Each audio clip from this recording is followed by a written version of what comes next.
hay nada mejor que ser dominicano. No hay nada mejor que ser dominicano. Si estás orgulloso, levanta la mano. También estamos transmitiendo por Facebook, que pueden conectarse o pueden desconectarse y entrar por allí para que la plataforma funcione mejor. Estamos recordándole también que esta actividad está dedicada al profesor Omar Simé Santana, poeta, profesor joven que lamentablemente, como decimos siempre, la vida nos lo llevó a destiempo. Ahora vamos a continuar con la siguiente actividad que se llama Retos y Desafíos Económicos después del coronavirus. Para este tema tenemos tres excelentes expositores de la Facultad Amiga de Ciencias Económicas. Tenemos a la profesora Edita Salcé, economista, profesora afable, amigable, siempre acuciosa con los datos nacionales e internacionales. También nos acompaña el profesor Antonio Siriaco, quien es a su vez el vicedecano de la Facultad de Ciencias Económicas, una autoridad desde el punto de vista económico. Siempre que hay un problema económico en el país, a él hay que tomarlo en cuenta, se escucha sus opiniones e incluso los hacedores de opinión pública toman muy en cuenta la opinión de Antonio Siriaco para luego poder verter hacia todos sus opiniones. También para este tema tenemos al profesor Radamés García, que fue autoridad en el Centro Regional de Santiago. Así que los tres maestro, sí, supongo maestro. que darán... Sí. Sí, yo agradecido por haberme invitado y haber participado en esta interacción, y lógicamente apelo a un poema de Antonio Machado que decía: quisiera no verte para tener el inmenso placer de volver a verte. Implica eso, que quisiera que me inviten en otra ocasión para tratar temas de esta dimensión. Muchas gracias, profesor. Sí. Entonces, yo supongo, tanto Radamés García como Siriaco, que le vamos a dar la palabra a la dama primero. Sí, claro, totalmente, totalmente, la maestra Edita. Bueno, muy querida, pues, muy querida. Ay, sí. Bueno, pues gracias. Agradezco de manera especial a mi querido amigo Eulogio, de muchos tiempos, una persona muy conocida, muy tratada mucho tiempo con nosotros. Y saludar realmente esta nueva jornada, que ya es toda una institución en la Facultad de Humanidades y que siempre invita a docentes de otras y a especialistas de otras áreas. Bueno, pues hablar del tema del COVID y sus consecuencias para la economía mundial y nacional, y sobre todo lo que se espera luego de este proceso, no es tan sencillo, porque hay que decir que esta crisis asociada a este virus es una crisis que de alguna forma no solo está desatando una crisis económica sin precedentes, porque ya han existido otras pandemias. Sin embargo, esta tiene unas características muy especiales. Tan especiales, por ejemplo, como que es la primera que se le está dando seguimiento minuto a minuto. Tan especiales como que va a alcanzar a todo el mundo. Tan especiales como que se espera que el mundo no va a ser el mismo después de este proceso. Y tan especiales, sobre todo, ¿verdad?, de que para poder entender y hacer cualquier tipo de proyección, necesariamente hay que manejar alguna información que necesariamente en este momento no está muy clara. Como, por ejemplo, saber de cuándo y cómo va a terminar, que es real efectivamente una de las respuestas más difíciles de dar, visto lo que está pasando en sociedades, inclusive como el caso de Japón, que ha sido una que mejor ha manejado la crisis, y sin embargo hemos visto nuevos brotes. Pero además, porque analizar lo que va a ser el mundo luego de esta pandemia también va a implicar entender los cambios que va a traer en diferentes ámbitos de la vida de las personas y de la economía en general. Ha surgido un fenómeno que no es nuevo, pero que ahora ha tomado mucho más relevancia, ¿verdad? que ha tomado mucho más relevancia, como el fenómeno del teletrabajo. Como hemos visto cómo esta pandemia ha generado también una serie de situaciones que de alguna manera habían pasado ya a un segundo plano, que precisamente ya lo que es el resurgimiento de la necesaria cooperación e integración de los países para enfrentar crisis. De forma tal que es un tema que nos genera una serie de cuestionamientos y que todavía al día de hoy posiblemente las preguntas son más que las respuestas.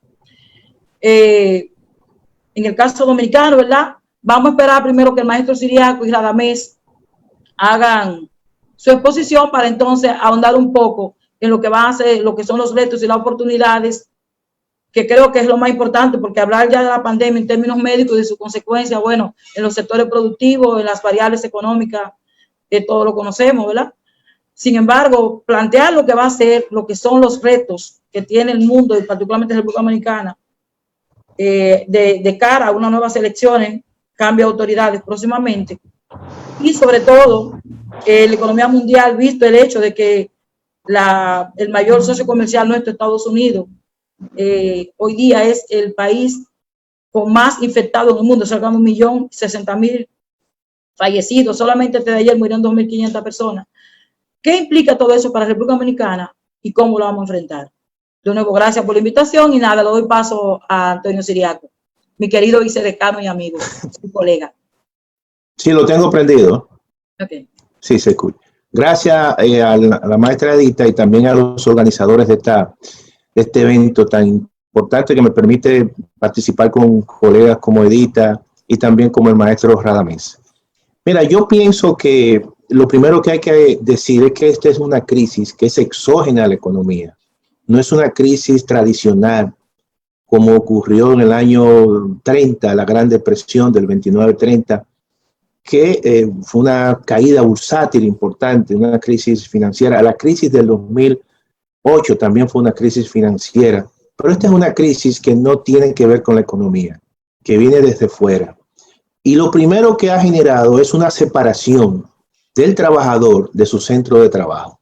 Es decir, el hecho mismo de que exista un efecto contagio por estar todos, vamos a decir, aglomerados, ha generado una separación del trabajo de su empresa, lo cual inmediatamente impacta lo que es la productividad de las empresas y como consecuencia las empresas se ven totalmente mermadas y han generado desempleo, es decir, han despedido a una cantidad importante de personas. En el caso de Estados Unidos estamos hablando de más de 30 millones de despidos y España, Italia, en el caso de la República Dominicana, cuando analizamos el total de despidos, van prácticamente más de 800,000 dominicanos que lo han suspendido de su trabajo. Es decir, que es una doble crisis. La crisis sanitaria más una crisis económica, una crisis de demanda. Eso evidentemente que comienza a nivel mundial, se inicia por ejemplo en una región como Wuhan, para que ustedes tengan una idea, la globalización de hoy en día es una globalización de las grandes cadenas de valores y eso se expresa hoy en día donde en una región, en un país como China, ahora mismo se realizan el 25% de toda la manufactura del mundo. De manera que eso ha generado una dependencia con el resto del mundo. En el año 2002, China representaba la fabricación del 8% de toda la manufactura del mundo. Hoy representa el 25%. Por lo tanto, esa situación que se generó en China inmediatamente ha impactado al resto del mundo, de las grandes economías. Y como consecuencia, obviamente, esa expansión de este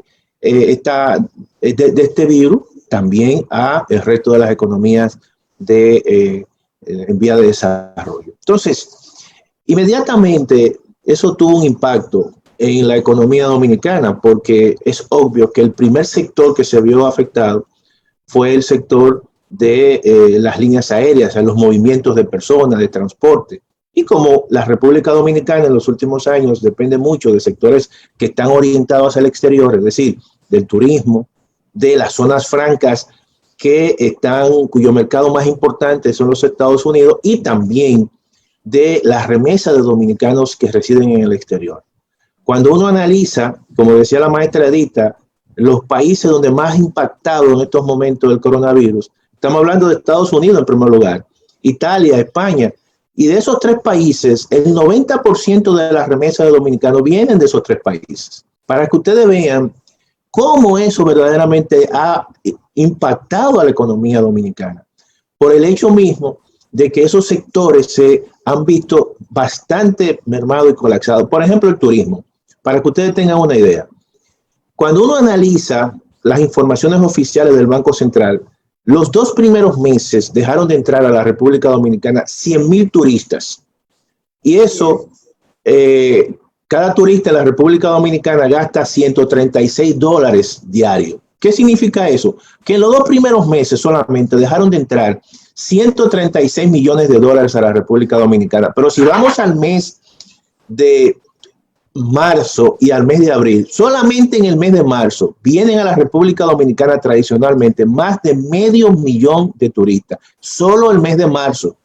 Y cuando uno va a las estadísticas del Banco Central y observa la cantidad de extranjeros o turistas que vinieron a la República Dominicana, sencillamente presenta 0 turistas. Eso significa que el impacto en términos de entrada de divisas es de más de 536 millones solamente de dólares, solamente en el mes de marzo. Por lo tanto, cuando uno analiza el trimestre, estamos hablando que solamente por el turismo dejaron de entrar a la República Dominicana 636 millones de dólares.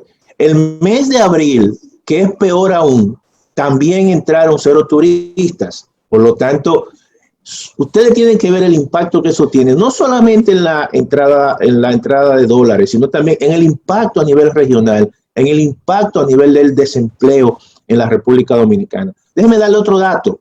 El mercado de trabajo en la República Dominicana a principio de año estaba conformado de 5 millones de personas económicamente activas. Y de esos 5 millones, habían 4.6 millones que estaban trabajando. Y 290,000 personas que no estaban trabajando. Por lo tanto, según el Banco Central, la tasa de desempleo era de 5.9. Con esta situación, con informaciones oficiales, con informaciones del Ministerio de Trabajo, hasta ahora se han suspendido más de 829,000 personas. Si se le suma eso a los 290,000 personas que a principio de año estaban desempleados, estamos hablando que hoy en día hay 1 millón de dominicanos y dominicanas que no tienen trabajo. Y que si uno calcula la tasa de desempleo, estamos hablando prácticamente que se ha duplicado y ha pasado de 5.9 a 12.2%. Es decir, que la situación que estamos viviendo es una situación bastante difícil. Claro, obviamente que todos los gobiernos han aplicado políticas de estímulo, políticas de apoyo. Y ahora mismo, para que ustedes tengan una idea, están recibiendo de una forma u otra ayuda del Estado más de 5 millones de personas. Así de una población de 10.200.000. Entre ese programa, Quédate en tu casa, más el programa fase 1 y fase 2, apoyos de 5,000 pesos y hasta 8,500 pesos están recibiendo muchas personas. Claro, esa es la magnitud del problema. El problema incluso es mucho mayor, porque los recursos que tienen los estados hoy en día prácticamente no alcanza para el impacto tan grande en términos económicos. Yo lo voy a dejar ahí para luego, como decía la maestra Edita, darle el paso al maestro Radamés y luego ir tratando de dando más informaciones. Sí, buenas tardes, apreciado maestro. Bueno, es una buena oportunidad para reencontrarme con viejos amigos, ¿no? Sí, los colegas Siriaco, Edita. Sí, pero por favor, no, quítalo de viejo, quítalo de viejo. Sí. De viejos amigos, somos, sí. Quítalo de viejo. amigos. Ok, no, Edita se conserva muy bien. Sí. Bueno, yo creo que después, y bueno, todos estos amigos de la Facultad de Humanidades, que siempre en Santiago he participado con ellos en este evento que ellos organizan de este evento de filosofía 24 horas, ¿no? En el recinto de Santiago. El amigo Eulogio, ahora el amigo Mejía Chalas, ¿no? Con el cual he mantenido una línea de comunicación para participar.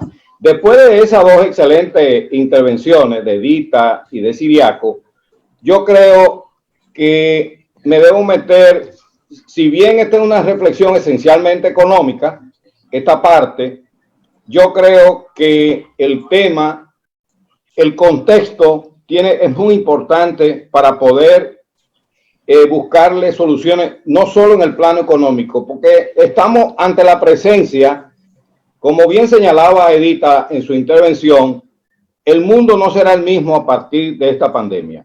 Es decir, lo que ha puesto en evidencia esta pandemia es que estamos no solo en una crisis económica, estamos en una crisis de civilización. Es decir, todo el modelo civilizatorio que se fue construyendo en los últimos, después de la revolución industrial, ha entrado en crisis. Y una de las expresiones más concretas de esa crisis es los sistemas sanitarios. Los sistemas sanitarios demostraron que no están en condiciones de enfrentar esta emergencia sanitaria. ¿Por qué? Porque sencillamente dejamos todo el sistema de salud en manos de la voracidad del mercado. Y el mercado ha demostrado que no está en capacidad. Miren, en Estados Unidos, los países del primer mundo, es decir, estamos hablando de que los países más afectados son 3 o 4 países del G20, ¿no? Estados Unidos, España, bueno, España es invitado al G20, y Italia, Francia, ¿no? Es decir, estamos hablando de países del primer mundo que han sido muy afectados y que han demostrado su incapacidad para enfrentar este problema. Es decir, el problema actual tiene que tener una solución integral, es decir, tiene que tener soluciones económicas, pero tiene que ser visto. ¿Por qué? Y creo que Siriaco y Edita están claros. No es con medidas coyunturales que vamos a enfrentar la crisis en el país. Habrá que hacer muchas reformas de carácter estructurales, me refiero a la economía, para enfrentar esta crisis. Y eso solo será posible con una gran concertación antes y después de la toma de posesión del 16 de agosto. Ahora tenemos que pensar con una visión de más largo plazo, es decir, no solo pensar qué vamos a hacer de aquí al 16 de agosto, sino qué vamos a seguir haciendo después del 16 de agosto, durante todo el año y en los próximos años.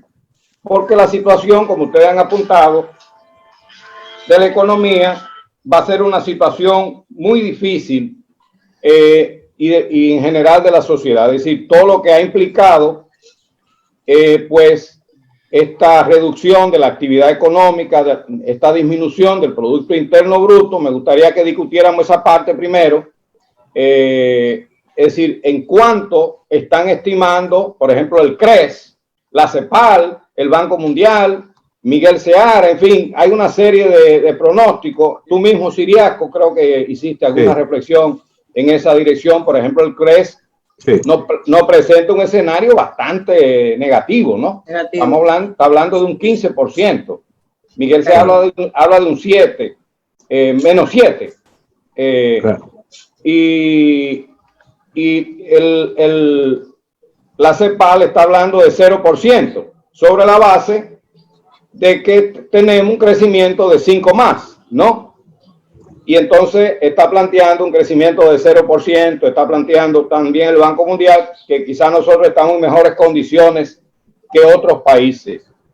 El problema es que nosotros nos fuimos orientando nuestra economía en los últimos 30, 35 años en una economía muy hacia afuera, el turismo, zona franca, las remesas, la inversión extranjera, y todo esto está muy amenazado, sobre todo porque esta es una crisis global.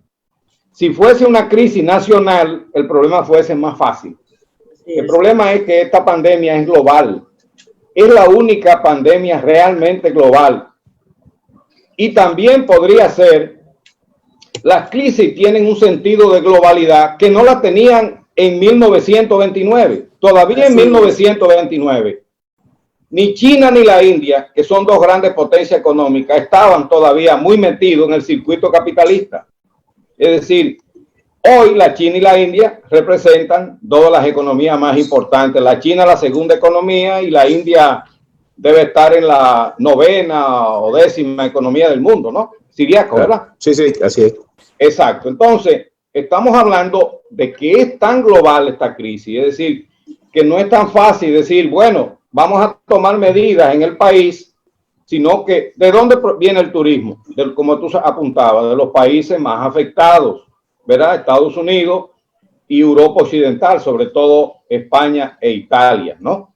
Claro. Y allá vienen las remesas también, ¿no?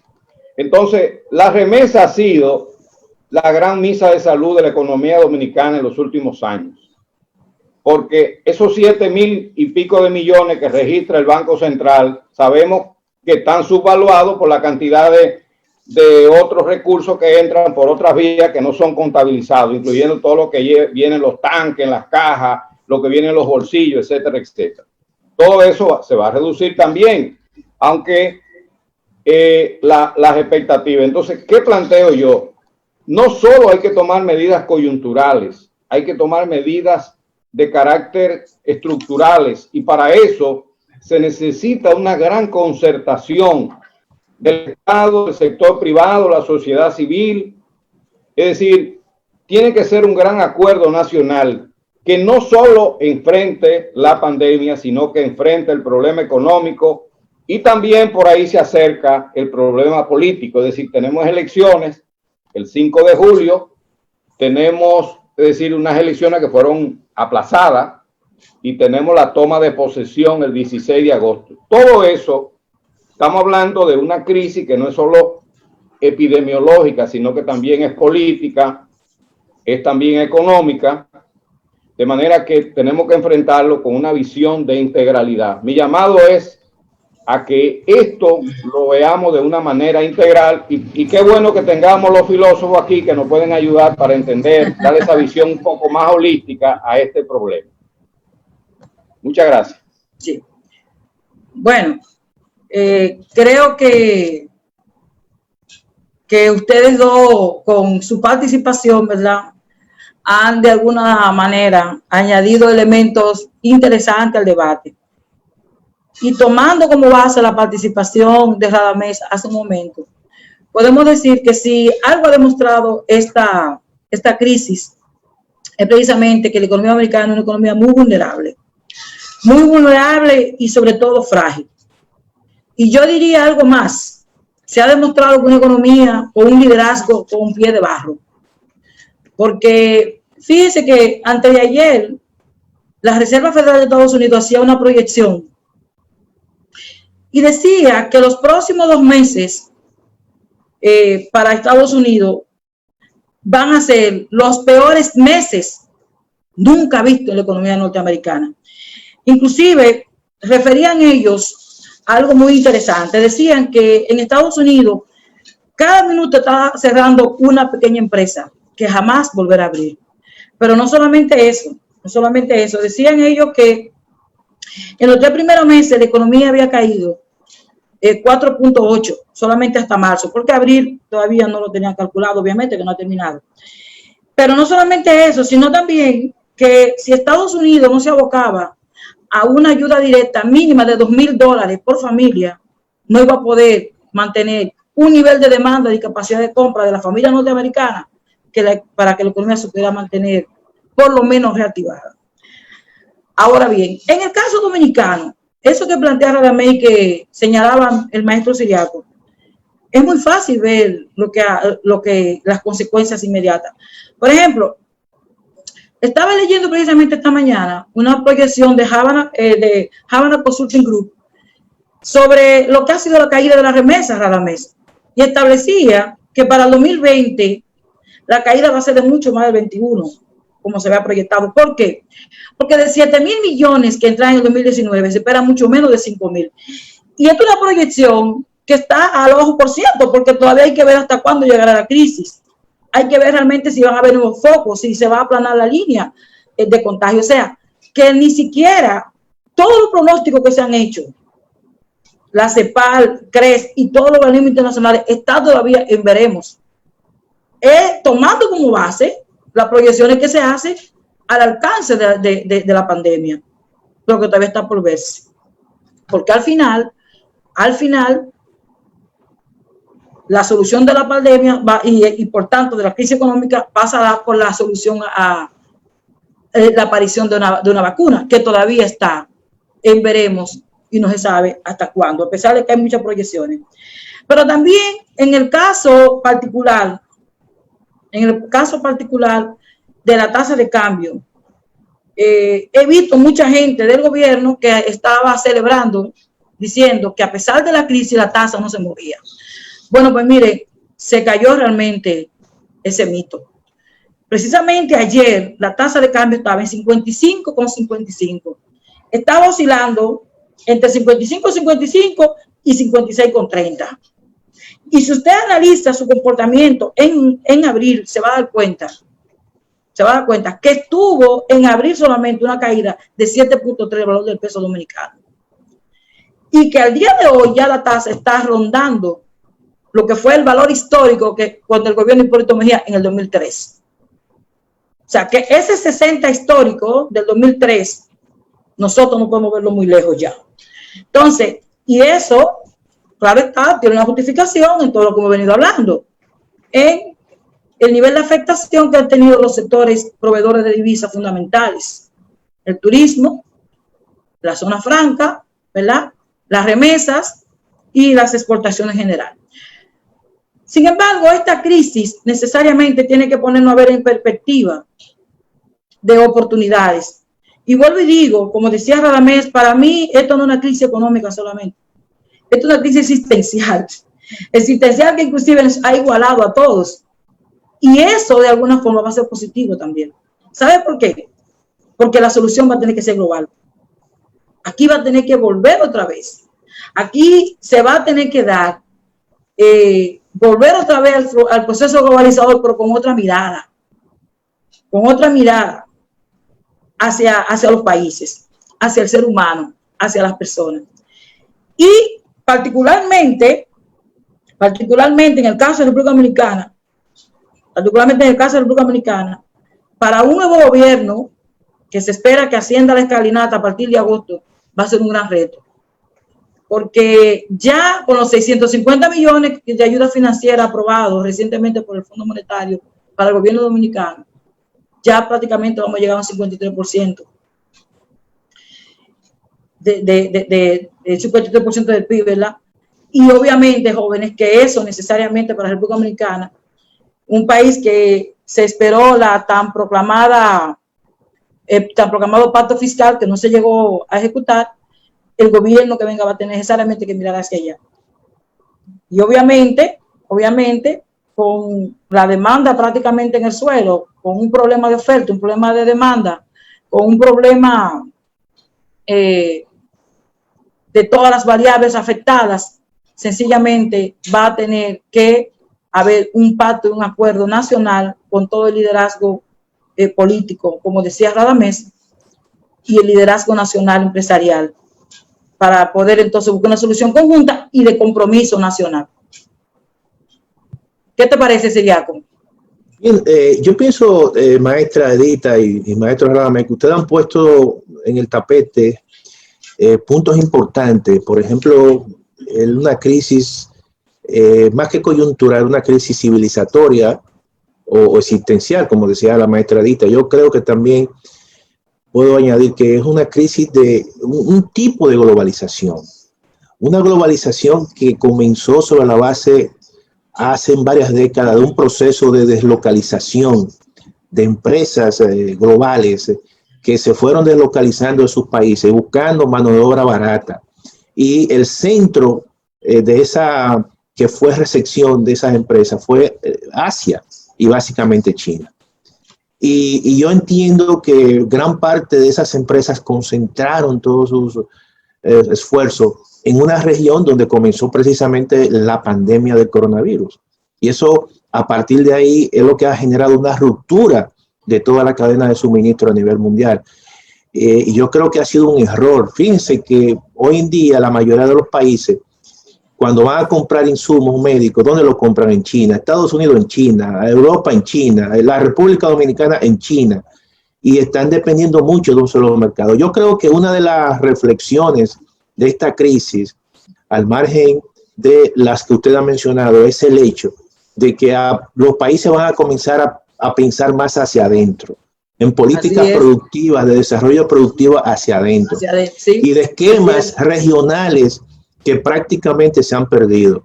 Hoy en día, y eso que Radamés mencionaba, hace falta líderes internacionales en América Latina que puedan incluso en conjunto pedir soluciones colectivas. Todo ese esquema del CELAC, por ejemplo, eso se fue a pique cuando los gobiernos como Chávez, como en Ecuador, los Kirchner, prácticamente perdieron. Y todo eso se diluyó. Y entonces viene Trump, que básicamente representa una visión un tanto muy atípica, incluso dentro de la visión conservadora norteamericana. Sin embargo, viene con políticas hacia adentro, pero no quiere saber nada de buscarle una solución colectiva. Que de hecho, perdón, Ciriaco, sí, estoy convencida que esta crisis se va a llevar a la reelección de él. Se la va a llevar al paso. Claro. Estoy convencida de eso, ¿eh? Claro, entonces, lo que se está viendo hoy en día es una falta de liderazgo a nivel mundial. El grupo G7 y G8 que mencionó Radamés no ha podido reunirse. Incluso la misma Unión Europea tienen divergencia entre los países del norte y los países del sur. No quieren incluso toda esa visión de solidaridad sobre la cual se creó la Unión Europea. Tanto Alemania como Holanda prácticamente no quieren ir en auxilio de países como España o países como Italia, países como Grecia incluso. Y se refieren hasta de manera despectiva que son creyentes, que son vagos y que son borrachones los países del sur. ¿Por qué? Bueno, porque no hay un liderazgo a nivel mundial. Y todo esto, obviamente, retrasa una solución colectiva, ¿no? A una situación que tenemos nosotros hoy en día, que prácticamente desconocemos, porque no es un problema económico, no es la típica crisis de una guerra que destruye fábricas, que destruye infraestructura. La infraestructura de las economías está intacta.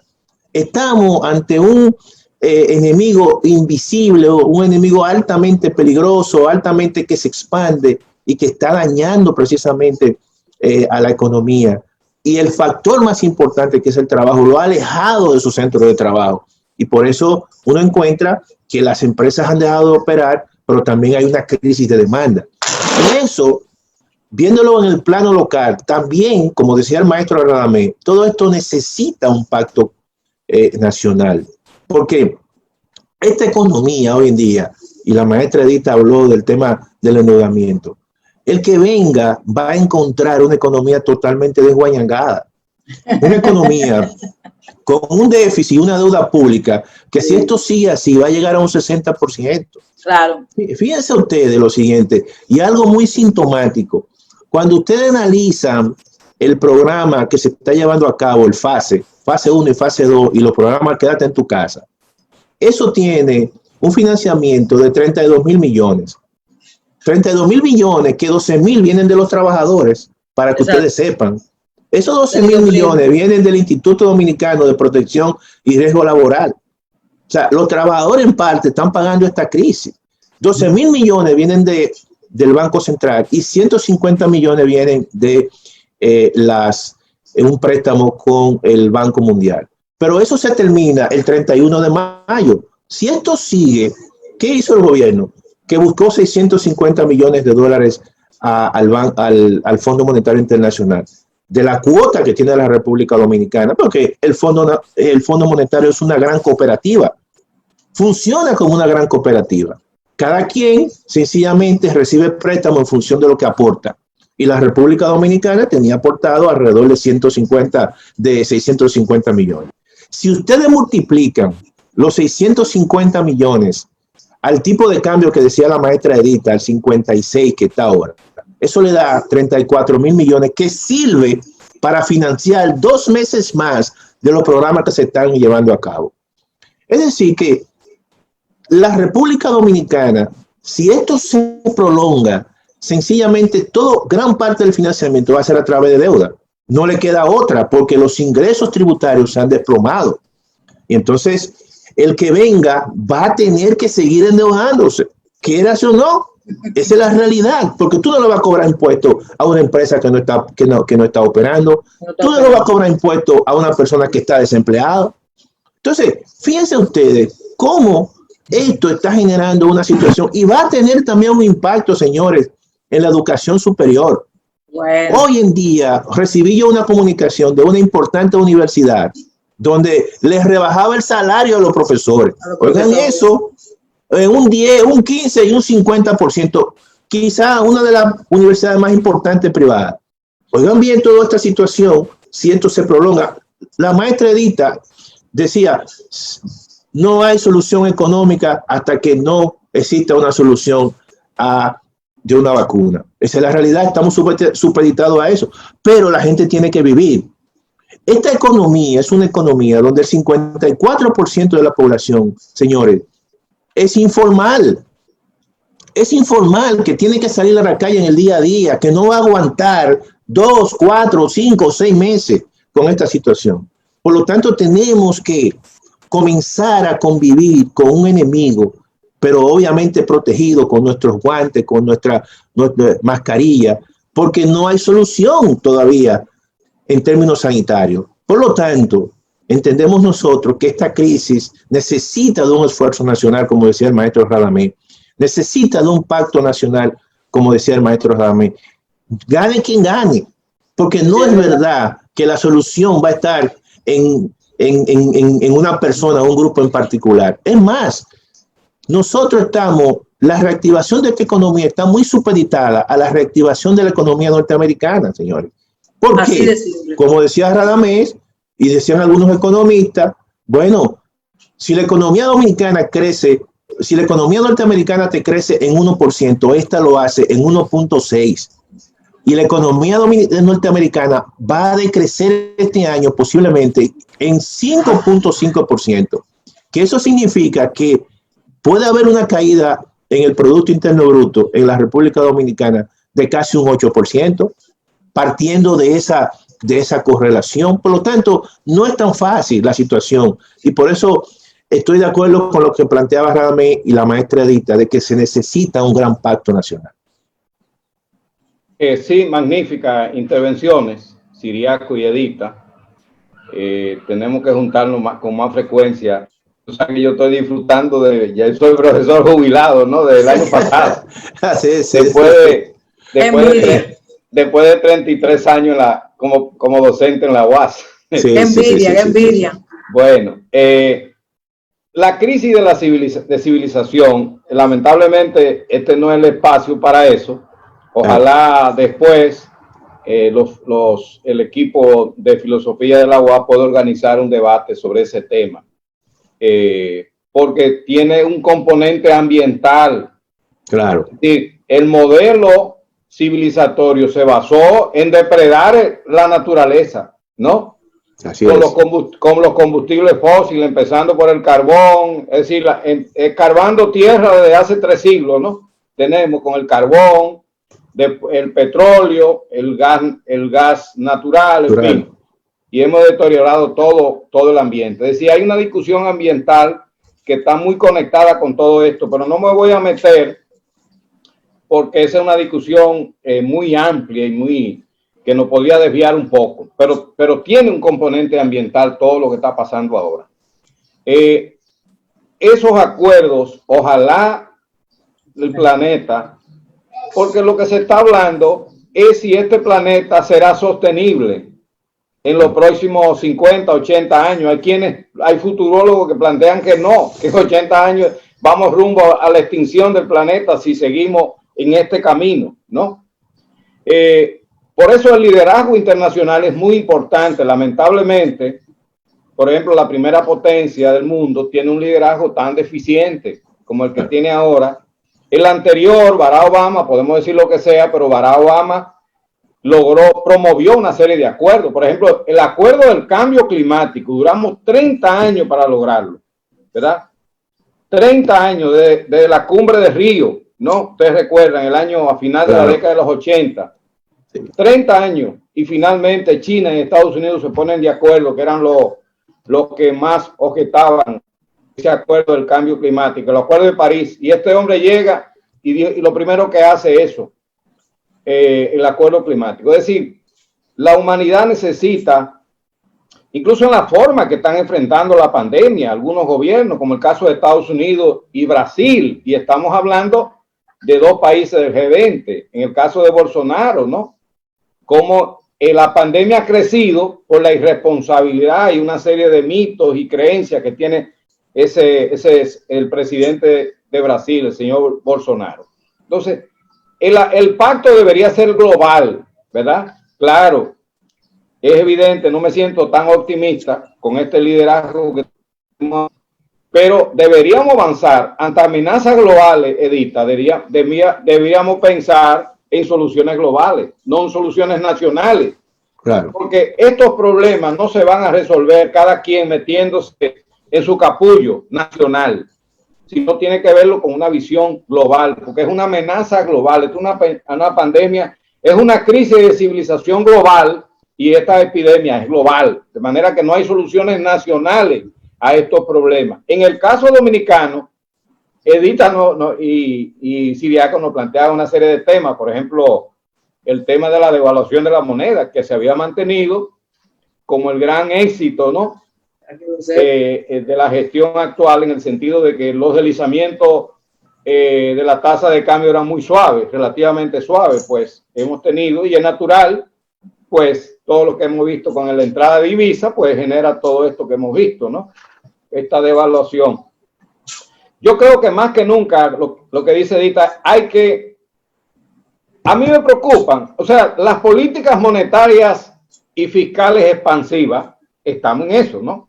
Estamos en el país y en el mundo, de alguna manera, aplicando políticas monetarias y fiscales expansivas, con una gran justificación y legitimidad social. Es decir, el déficit fiscal que vamos a tener este año será mayor que el 2012, pero el 2012 fue un déficit fiscal que tuvo arrastrado a una coyuntura política, como lo sabemos. El déficit fiscal... Perdón. El déficit fiscal actual tiene una cierta legitimidad social, porque ¿quién se va a oponer que el gobierno tenga una política fiscal expansiva en un escenario como este, ¿no? Es decir, de alguna manera, entonces, lo del pacto fiscal que señalaba Edita, yo creo que es fundamental ahora, un pacto fiscal. Nosotros necesitamos discutir en un gran acuerdo cómo va a ser el próximo presupuesto. El CRES está planteando un presupuesto complementario en su propuesta que hizo el CRES. Sí. Está planteando un presupuesto complementario. ¿Y el presupuesto del 2020? ¿Cómo será ese presupuesto? Porque estamos hablando de dos gobiernos, uno que se va y otro que viene. ¿Cómo será ese presupuesto? Es decir, hay una serie de preocupaciones sobre la recesión, sobre el déficit fiscal, la deuda pública, la devaluación, la inflación, en fin, pero todo eso tiene que ser sobre la base de un gran pacto, un pacto político-social, pienso yo, de todos los actores más importantes de la sociedad dominicana, y el pacto fiscal es uno de los que hay que poner en esa agenda ahora, el pacto fiscal que señalaba Edith. Muchas gracias. Sí. Bueno, creo, William. Excelente la participación de ustedes. Lamentablemente el tiempo corre tan rápido y sobre todo cuando hay esquines de participantes como ustedes. Vamos ahora a pasar a las preguntas. Aquí tengo dos preguntas. La primera, ¿cómo puede el gobierno ayudar a los productores agrícolas que ahora tienen un exceso de producción, pero entonces no tienen precio, pero tampoco tienen compradores? Esa es la primera pregunta. Y la segunda pregunta la hace Apolinar García y dice que cómo puede afectar a la República Dominicana el hecho de que haya una dependencia de mercado hacia China. Son esas dos preguntas que tenemos hasta el momento. Bueno, la primera le diré lo siguiente. Necesariamente el Estado tenía que buscar un mecanismo de socorro a los productores. En un país con tantas personas pasando hambre, en un país con tanta pobreza, parte el alma ver y da pena que los productores tengan que desechar tantos vegetales.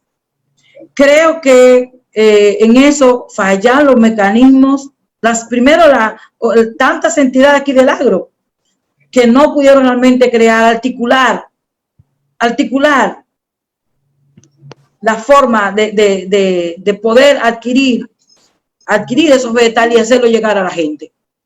Sobre la dependencia, sobre lo que es ya las materias primas que vienen desde China, bueno, una de las consecuencias precisamente de la crisis es esa. No solamente está afectando la producción, también está afectando la cadena de distribución y también de bienes intermedios. Entonces, obviamente que esa es precisamente una de las situaciones a la que República Dominicana y otros países tendrán que enfrentar. Y como dice el maestro Ciriaco, precisamente a eso que nos abocamos, a tener que dar una mirada hacia adentro, a hablar con nuestro propio ombligo y tratar de desarrollar, de crear a lo interno las llamadas industrias que industrialicen, que sea posible crear empresas pequeñas que sirvan de base a aquella más grande, porque sencillamente seguir dependiendo, por lo menos ahora no es posible, pero hacia el futuro tenemos que pensar en crear una economía mucho más dependiente hacia lo interno, porque la que tenemos sencillamente no es sostenible en el tiempo. Mira, yo pienso que todo esto hay que verlo, tanto el sector agropecuario como el sector sanitario, hay que verlo dentro de un plan de reactivación de la economía. Por ejemplo, en los tiempos de crisis, todos nosotros, los presupuestos se dirigen a dos cosas, los gastos, alimentos y a medicamentos. Entonces, por eso es que tú ves que en esta crisis también hay ganadores. Usted va a un supermercado y los supermercados están llenos y las ventas de los supermercados se han incrementado, oigan bien, en más de un 50%. Y las ventas de las farmacias y aquellos sectores que venden insumos médicos se han incrementado en más de un 50%. ¿Por qué? Porque la gente sencillamente su presupuesto lo dirige a esos dos renglones. Por lo tanto, nosotros entendemos que el Estado Dominicano, así como está siendo financiado por el Banco Central y creando fondos, hay que crear un fondo para la compra de productos agropecuarios. Claro. Y también hay que crear un fondo de financiación para las pequeñas y medianas empresas, las MIPYMES, las microempresas, que generan también muchos empleos de gente que son muy informales. Por lo tanto, tenemos que pensar en sectores internos para la reactivación inmediata y no sectores externos, porque los sectores externos están muy propensos a los mercados internacionales, están propensos a la reactivación de los Estados Unidos, de la Unión Europea, de China. Por lo tanto, nosotros tenemos que olvidarnos de eso momentáneamente y coyunturalmente y comenzar a invertir en el campo. Mira, el campo, cuando recientemente el Banco Central presentó la matriz de insumo producto. ¿Y qué te dice esa matriz? Que el sector que más empleo genera por cada millón invertido es el sector agropecuario. Por lo tanto, es el sector que por excelencia, en estos momentos de coyuntura, hay que invertir, es decir, tratar de comprar todos los excedentes que tienen los productores nacionales. Porque, ¿qué ha ocurrido? Bueno, que en el país entraban alrededor de 6 millones de turistas, un poquito más, y el 25% de la producción agropecuaria se vendía al sector turismo. Prácticamente eso se ha caído y ha generado una especie de sobreoferta de manera coyuntural. ¿Por qué? Porque no le están vendiendo al sector turístico. Por lo tanto, el Estado tiene que ir en apoyo, en auxilio de esos sectores. Suma y, eso, perdón, que cerran la frontera también. Recuérdate que también se aporta una parte. Claro. Y lo que decía también la maestra Edita, evidentemente que el caso de la dependencia con China no es un caso solamente de la República Dominicana.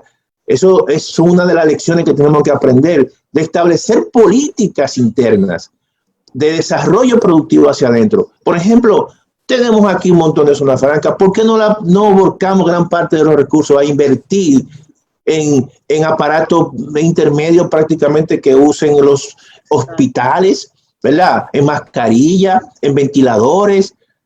Lo que pasa es que aquí se ha perdido y se perdió toda la política de desarrollo industrial, que hay que retomarla precisamente, y eso es una de las lecciones que nos deja esta crisis. Maestro Ramé, puede seguir. El micrófono que no lo tiene conectado, maestro Ramé. Sí, Sí, ya, ahora. ok. Ya sí. Después de esas dos intervenciones, solo quiero agregar que hay dos palabras clave cuando se habla de seguridad alimentaria. Claro. Entonces, el sector agropecuario es prioritario en este momento. De manera que, en primer lugar, todo ese excedente en el sector agropecuario, se han tomado algunas medidas en esa dirección. El gobierno ha decidido, porque aquí, por ejemplo, en el sector avícola, somos bastante eficientes. Así es. En República Dominicana, uno de los países más eficientes en el sector avícola, en toda esta área, es la República Dominicana. Aquí se producen 17 millones de pollos mensuales. Ese es el alimento animal más importante, pollo y huevo en este país. Así es. Entonces, el sector agropecuario tiene que tener todo el apoyo en este momento, comprar todo el excedente para que no haya, además de la epidemia, no haya una suma. Epidemia y hambre dan como resultado, no dan buenos resultados, Edita, ¿verdad que no? Una mala combinación. Cualquiera se tira a pelear de una vez en la calle. Oh, pero ven acá, claro. Entonces, el sector agropecuario es fundamental. Es decir, lamentablemente, las políticas de financiamiento al sector agropecuario hay que seguirla profundizando, ¿no? El crédito agrícola, lo que tiene que ver mejorar la tecnología, porque somos un país que no tenemos una agricultura extensiva, sino somos un pequeño territorio, pero tenemos posibilidad de desarrollar porque tenemos excelentes condiciones para ello. De manera que toda la prioridad del sector agropecuario. Lo de China ya es un problema que trasciende lo nacional, es un problema global y que no se va a resolver a corto plazo, sino que será con reformas estructurales que tomarán años en este país y eso no se podrá aplicar momentáneamente. Bien, tenemos dos preguntas más. Ya para finalizar, pregunta Catherine Pérez, que si le pueden explicar brevemente qué es el déficit fiscal. Y pregunta Emmanuel López, que si la crisis actual podría representar el fin o la reestructuración del sistema capitalista. Perdón, la última.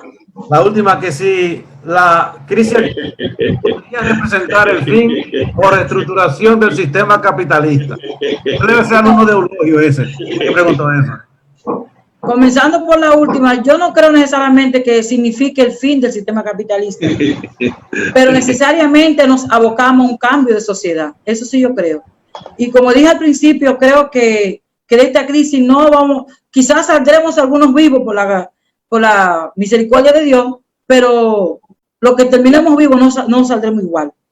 Y así mismo tampoco saldrá ni los países, ni tampoco el sistema. Sobre el déficit fiscal, se refiere fundamentalmente, joven, estudiante de economía o me imagino que de la facultad. Si cuando se habla de déficit, se está hablando de qué? De cuando se gasta más de lo que ingresa. En la República Dominicana, precisamente, el déficit se da fundamentalmente porque los ingresos que el Estado genera son mucho menores al gasto en que tiene que incurrir. Y se habla de déficit fiscal precisamente cuando se suma, ¿verdad?, a esto, lo que son los gastos precisamente del Banco Central. Entonces, en nuestro país operamos con un déficit permanente, que precisamente viene dado por la estructura de nuestra economía y la forma en que opera. Hola, Joel. Hola, maestra, ¿cómo están todos? Bien, Joel. Yo quiero hacer una pregunta breve. Yo quiero felicitarlo porque realmente ustedes nos han estado dando una cátedra y yo tomando apuntes. Tengo una pregunta que tiene que ver con qué tan influyente es la situación del petróleo en el impacto global de la economía Y aprovechar también para preguntarle qué medidas vamos a tomar inmediatamente para que la inflación no aumente la inflación, y el tema de la balanza de pago. ¿Qué opinión tienen sobre eso? La caída del petróleo obviamente que tiene un efecto positivo, la caída de los precios, porque si se proyectó un petróleo por encima de 30 y está a menos de 20, obviamente que será positivo para la economía. Entonces, eso de alguna forma amortigua el aumento de la tasa de cambio a los fines del precio del combustible. Voy a dejar al maestro Ciriaco para que continúe. Sí. Bien, mira, yo creo que con respecto a la primera pregunta, hacer predicciones sobre el capitalismo sí ha demostrado ser un sistema bastante que se recupera de las crisis.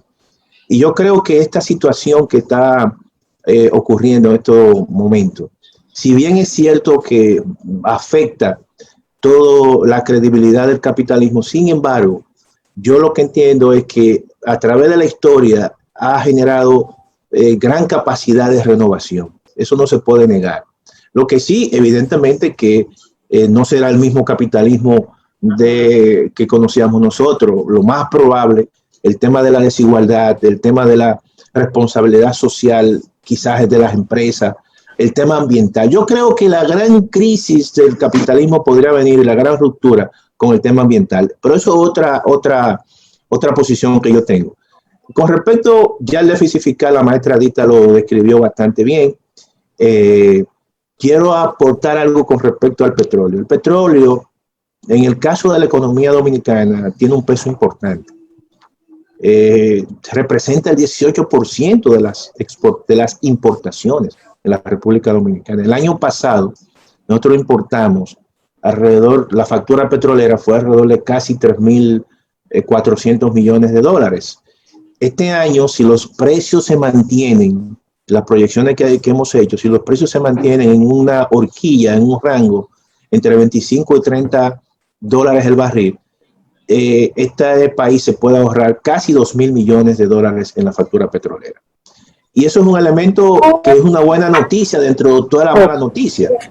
Y también hay que decir lo siguiente, que la economía dominicana, a pesar de su baja intensidad tecnológica, que vive de salario bajo, pero ha tenido una gran capacidad en los últimos años, en las últimas décadas, de diversificarse.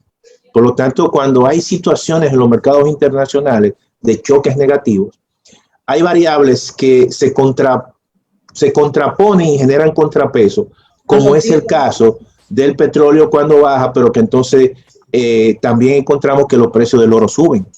Y son dos variables que en cierta manera aminoran un tanto el impacto de los cheques negativos en la República Dominicana. Tenemos precio del petróleo que posiblemente no pasen de los 30 dólares y precio del oro que posiblemente lleguen a los 1.800 dólares la onza. Por lo tanto, la República Dominicana por ese lado va a recibir un ahorro importantísimo y más recursos, pero no será suficiente. ¿Por qué? Porque solamente el año pasado la República Dominicana, solo por concepto de turismo, zonas francas, exportaciones de zonas francas, remesas, inversión extranjera, recibió 31.000 millones de dólares. Si este año la República Dominicana recibe 20.000 millones, yo creo que es un éxito. Por eso es que el tipo de cambio posiblemente, según lo que yo tengo y he proyectado, si no interviene el Banco Central, puede llegar este año fácilmente al 60%. Así es. Se lo dejo a Rame. Bueno, sobre si el capitalismo está en crisis, es un debate ya de largo aliento, ¿no? Yo creo que por lo menos la versión de este capitalismo salvaje, en su versión ultra neoliberal, yo pienso que sí se ha puesto en crisis. Y así es.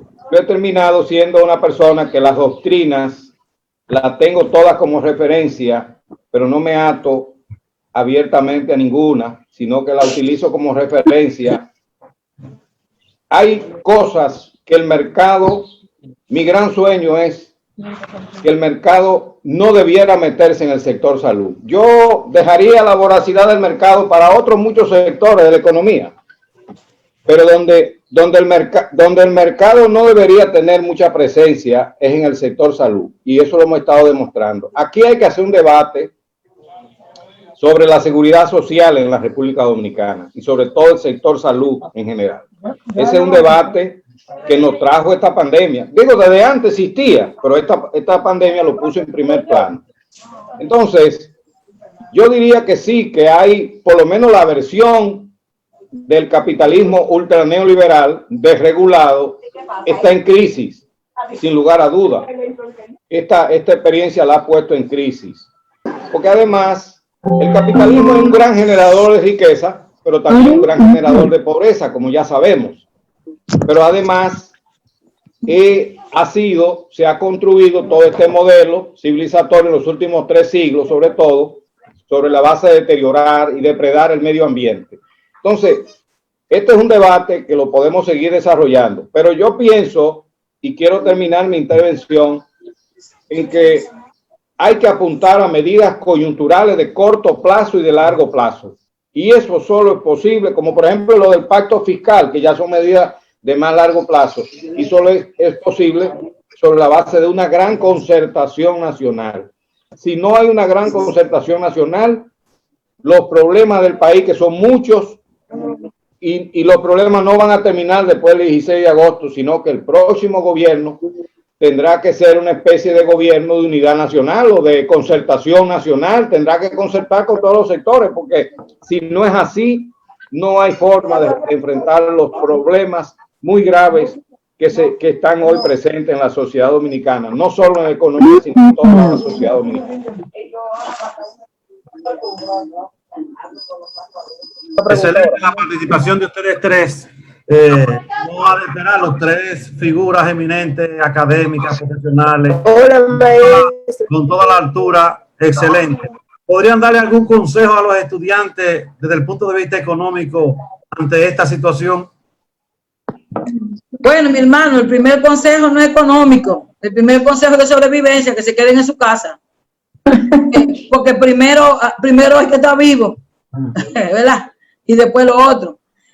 Obviamente que este es un momento también para pensar primero en cómo sobrevivir al proceso, a salir vivo de este proceso, de esta situación. Y después también sobre pensar cómo va a ser nuestro futuro, nuestra vida. Repensar nuestras vidas, mejor dicho. Y particularmente para los estudiantes, que sé la situación que están pasando.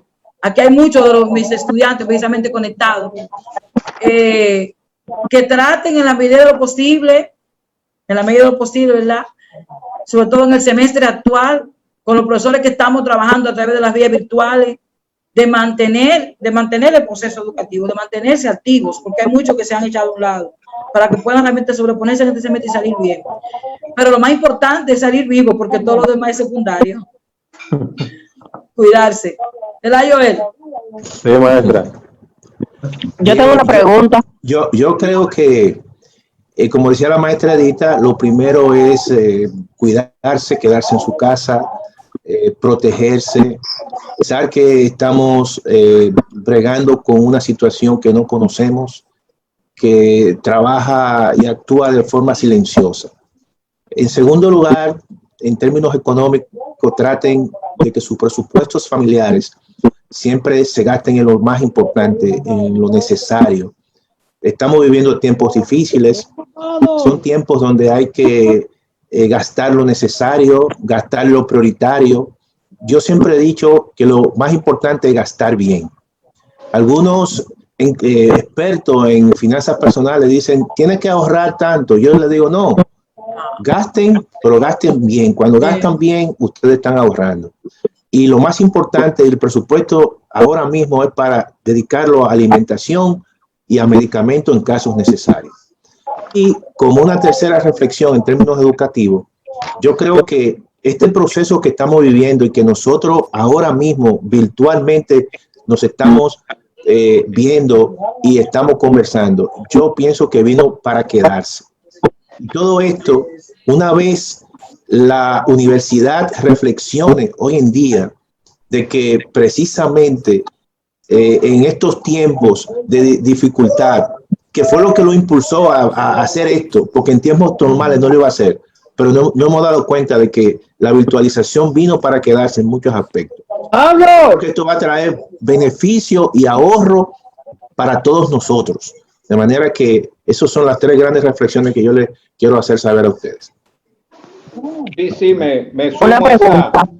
Buen resumen, Siriaco, ese al final. Es decir, cuidarse, como dice Edita, ¿verdad? Es la prioridad número uno, porque ahora tenemos que salvar la vida. Claro. Nosotros estamos hablando de salvar la economía, pero tenemos que salvar la vida primero, ¿verdad? Eso es verdad. En segundo lugar, esa vida austera de que tú señalas, ¿verdad? Tenemos que mantener mucha disciplina en esta etapa, ¿verdad? Y sobre todo en la calidad del gasto, como tú apuntas. Y el tercer elemento es, yo creo que hay una cosa positiva, como tú señalas, Siriaco, es que la educación, parece que vamos a avanzar, la necesidad nos está obligando hacia la educación virtual, es decir, la educación no presencial. Claro. Y creo que la UAS en particular va a tener que reflexionar. Claro, es una universidad de masa, ¿verdad? Masiva, que es un fenómeno más difícil para una universidad como la UAS. Claro. Pero la UAS y todo el sistema de educación superior y educación en general tiene que ponerse en primer plano, que tenemos que avanzar hacia una educación menos presencial, ya casi como una necesidad, de manera que la educación virtual yo creo que ha sido una de las cosas positivas de todo. Claro. Así es, realmente. Yo quiero aportar algo breve, maestro Siriaco. Sí, como. Ustedes saben que siempre he dicho que con el tema de la educación, la UAS necesita realmente envasar los siglos. Lo mismo que está diciendo el maestro García, creo que nosotros, producto de esta situación, tenemos que lograr que la universidad comience a actualizarse. Tenemos que ponernos al día con la tecnología y también alguna reflexión sobre que la Escuela de Economía, la Universidad Autónoma de Santo Domingo, debería, lo hago como propuesta, ¿no? Sí, dar un compendio de consulta para los retos y desafíos que trae el nuevo gobierno, que va a tener que hacer una consulta nacional, y creo que esa gran capacidad de intelectuales como ustedes que tenemos en la universidad debería estar al servicio del país. Y de verdad me siento muy orgulloso de tener maestros como ustedes y que han hecho de esta conferencia un tema o una exponencia magistral. Muchas gracias. Gracias, Jorge. Y gracias a estas necesidades podemos tener participaciones de ustedes, porque por ejemplo tenemos aquí ahora mismo la presencia del decano de Humanidades, el vicedecano de Economía, Radamés de Santiago, Edita supongo que está para allá por su lado de su playa. Así es. Realmente, en nombre de Generación Nova Universitat, en nombre de los estudiantes, en nombre de la Facultad de Humanidades y del mismo decano de la Facultad de Humanidades, excelente la participación de ustedes, agradecidísimo completamente, y ojalá poder tener la oportunidad de que ustedes puedan facilitarnos esos conocimientos de manera tan sencilla y tan fácil, porque tener 3 expertos hablando así, hay que durar mucho en las aulas para uno poder tener, digamos, recibir ese conocimiento. Ustedes lo están dando tan fácil aquí. Le recordamos que esta actividad es en honor al profesor Omar Simé Santana, poeta, que se nos fue a destiempo, y que el profesor Franklin Vargas va a darnos algunas pinceladas de... No hay nada mejor que ser dominicano. No hay nada mejor que ser dominicano. Si estás orgulloso, levanta la mano.